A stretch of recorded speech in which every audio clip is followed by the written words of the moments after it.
Welcome to Declassified Deep Dive, where unredacted files reveal hidden truths. Let's uncover the secrets. I'm your host, Raj, and each week we explore a new secret deep dive. Okay, so get this. We're diving deep into a story that sounds like, well, it sounds like a Cold War spy thriller, really. Oh, intrigue already. I'm in. Right. It's the Venona Project. And it all kicks off because, get this, the U.S. finds out the Soviets they had the atomic bomb. They hit the bomb. Yeah, way, way earlier than anyone expected. Like, we're talking 1949. Wow. So the Cold War's just getting started and boom. Exactly. And the stakes just went, phew, sky high, And you sent us a whole bunch of stuff about this. I did. Articles, declassified documents. Even a YouTube video. A little bit of everything to really get into it. So let's break it down. What was this Venona Project all about? What were we dealing with here? Well, the interesting thing here is that the Venona Project, it actually started way back in 43. 43. Yeah, before the Cold War was even, officially a thing. Okay. So the Army, they had this Signal Intelligence Service, the SIS. Yeah, SIS, got it. Which later, became the NSA. But back then, it was the SIS, and they were tasked with decrypting Soviet communications. So we're in the middle of World War II. Right. The U.S. and the Soviets are, what, allies, technically?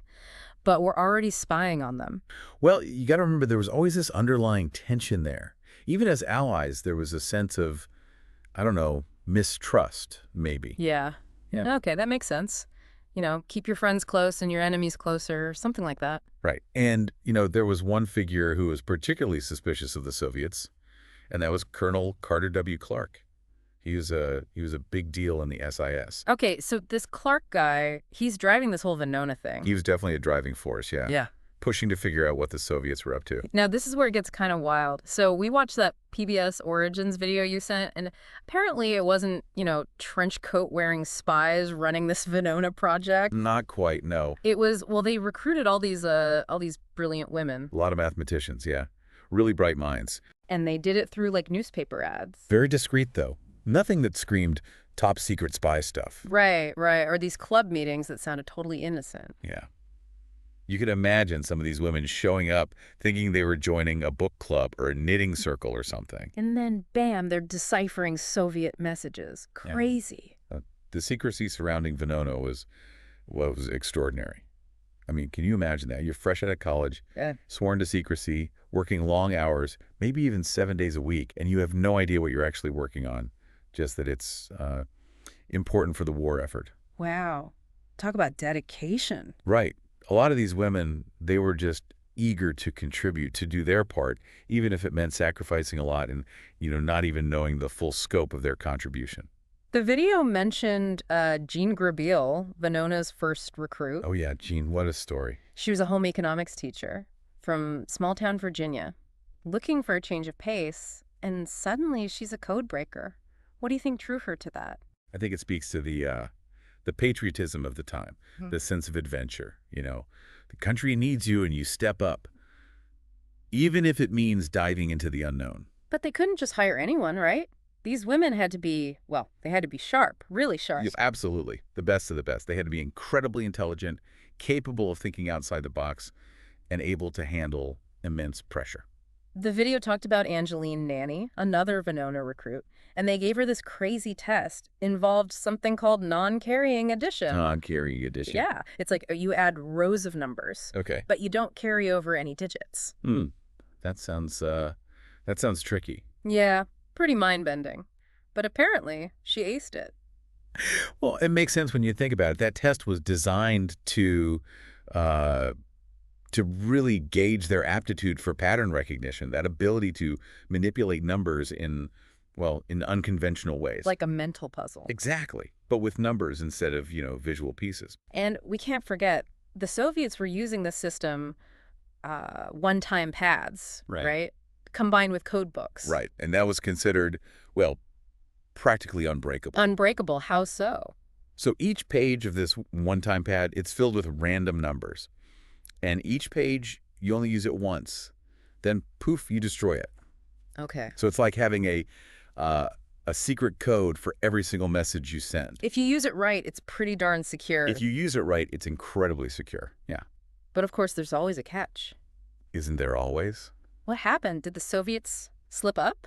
Well, Yeah, they did. They started reusing some of those one-time pad pages. A seemingly small mistake, but it gave Venona codebreakers a tiny foothold. So a crack in their armor. A crack in the armor, exactly. Yeah. And, you know, they got a bit lucky, too. The Finns, they were having their own issues with the Soviets. Okay. And they'd shared some intel on Soviet codes with the Japanese. And since the U.S. was already, intercepting Japanese communication. They got their hands on it. Exactly. They managed to snag that valuable information. A lucky break, for sure. Okay, so now the code breakers, they've got this intel. Right. And they're starting to see patterns because the Soviets messed up, reused some of their codes. What happens next? What do they find? Well, they quickly realized these messages, they're not just, diplomatic chit-chat. There's something else there, something big. Something big, like what? Evidence of a vast Soviet spy network operating right here in the U.S., targeting sensitive information, including, get this, the Manhattan Project. Whoa, hold on. The Manhattan Project. America's secret atomic bomb program. The one and only. So this project, it starts as a way to decode diplomatic messages. Right. And suddenly it's blown wide open. It became something much, much bigger. It's like they stumbled onto a ticking time bomb. And with the dawn of the atomic age and the Cold War heating up? The timing couldn't have been more critical. Yeah, Venona was no longer about routine decryption. It was a major counterintelligence operation. Stakes had changed. Big time. Okay, so we've got these incredible code breakers, this hidden spy network, and the world's on the brink of nuclear war. What kind of impact did Venona actually have? I mean, did they patch any spies? Did it actually make a difference? Oh, it made a difference, all right, a huge difference, both in specific cases and, on the broader Cold War, the whole landscape. Okay, so give me some specifics. What kind of cases are we talking about?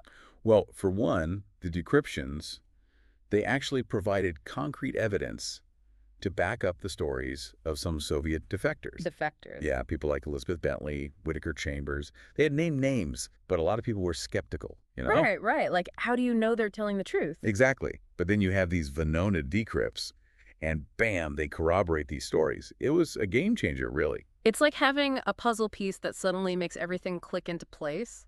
That's a great way to put it. Now, I remember you mentioned the Rosenbergs in the first part. Were they connected to Venona at all? Oh, absolutely. In fact, the Rosenbergs case is probably one of the most well-known and definitely one of the most controversial. Yeah, it's a case that still sparks debate, even today. It does. And, we're piecing together information from different sources here.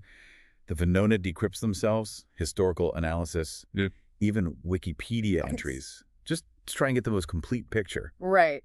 And it's important to acknowledge that there are different interpretations of the evidence, especially when it comes to the Rosenbergs. For sure. But, so how did Venona fit into their story?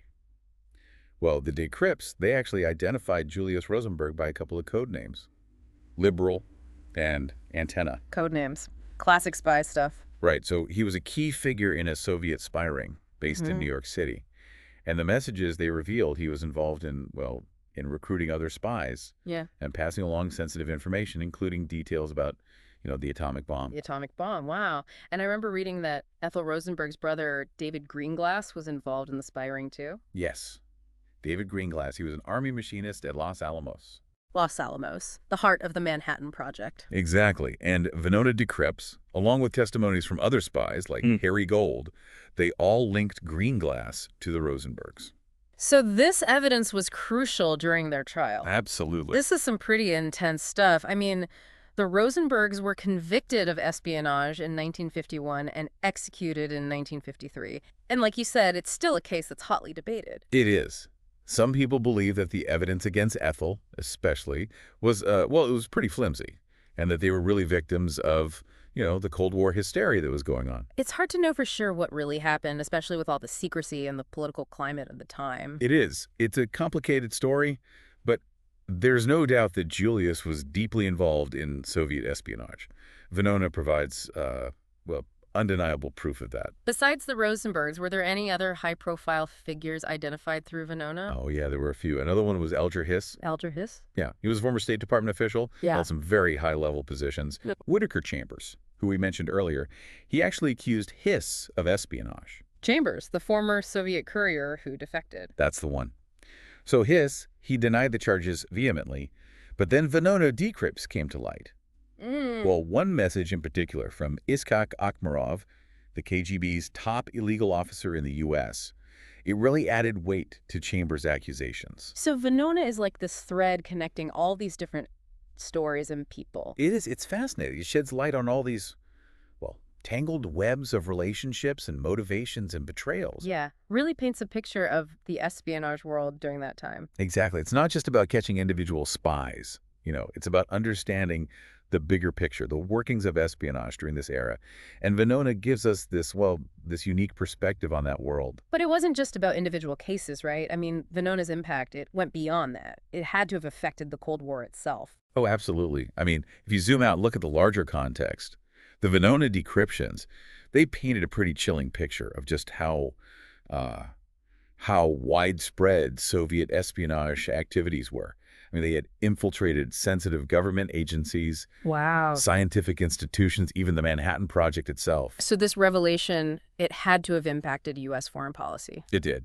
It definitely contributed to the escalating arms race between the U.S. and the Soviets. It's a reminder of what was at stake during the Cold War and how difficult it was to navigate, well, a world divided by ideology and mistrust. It was a different time for sure. Knowledge is power, but sometimes it can be pretty scary, too. It can. It definitely can. And Venona also shed light on the American Communist Party's role in all of this. Okay, so how were they involved? Well, while not every member was a spy, the decrypts showed that the KGB had extensive contacts within the party, and they were actively recruiting members for espionage. That's tricky territory. On one hand, you have genuine concerns about a foreign government interfering in your country, stealing secrets. But on the other hand, you have to be careful about, targeting an entire political organization. Exactly. You don't want to violate individual rights. Yeah. It's a delicate balancing act, for sure. It's a question we still struggle with today. How do we protect national security without sacrificing civil liberties?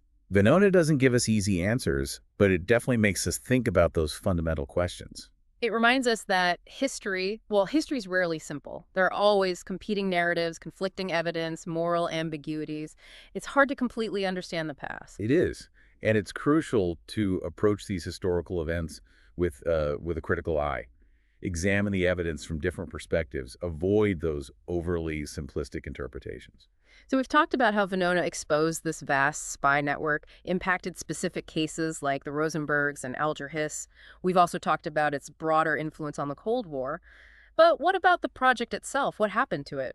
Well, it officially ended in 1980, but its legacy is, it's far-reaching. In the final part of our deep dive, we'll examine that legacy and explore how Venona continues to inform our understanding of espionage and intelligence and the challenges of national security in today's world. I'm interested in learning more about the code breakers themselves, especially those women who worked tirelessly in secrecy, dedicating their skills to a cause they barely understood. It's amazing how their contributions were so vital, yet their stories remain hidden for decades. Their dedication is truly remarkable. I mean, despite the demanding work, the pressure, the lack of recognition, they persevered. They were driven by a sense of duty and a belief in their mission.